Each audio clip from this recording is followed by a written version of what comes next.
what hope does the natural world have nowadays?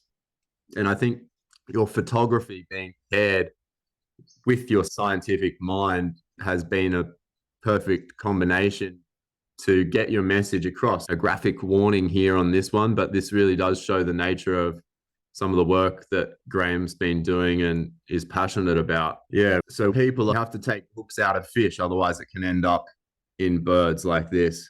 At the bottom right-hand side, you can see that little motif that says CAMLR, and in the middle of that there's a schematic of the Antarctic continent. CAMLR stands for the Commission for the Conservation of Antarctic Marine Living Resources. Yep. And it's about a 27, 28 nation management organisation that manages the krill fishery and the toothfish fishery and the mackerel icefish fishery around Antarctica, from the sub-Antarctic, if you like, through to the ice. It's quite a complex organisation with many, many different working groups and hierarchies and whatnot. Yep. So I was in a working group, dealt with seabird bycatch. And prior to one of the CAMLR meetings, I was on a longline fishing vessel around Cape Horn. I was doing some experiments and I decided to take a few photographs. The ones of the toothfish, grenadier and bait are just ones I took on deck. Okay.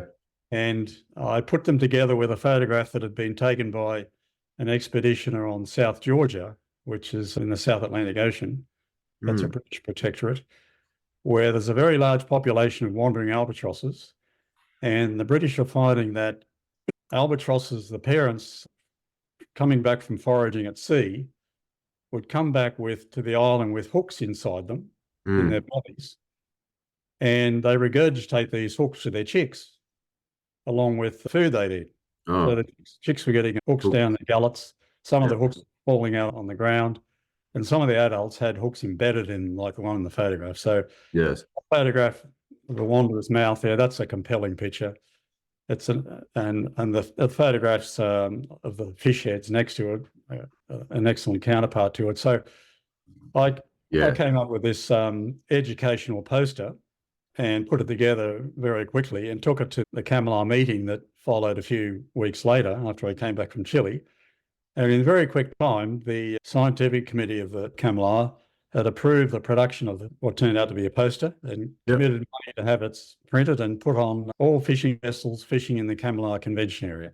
So they had to put up in the line hauling bay and in the factory, the key parts of every fishing vessel to educate fishermen about the dangers of throwing discarded hooks overboard. So that was a really good outcome. Yeah, it's an image that speaks for itself.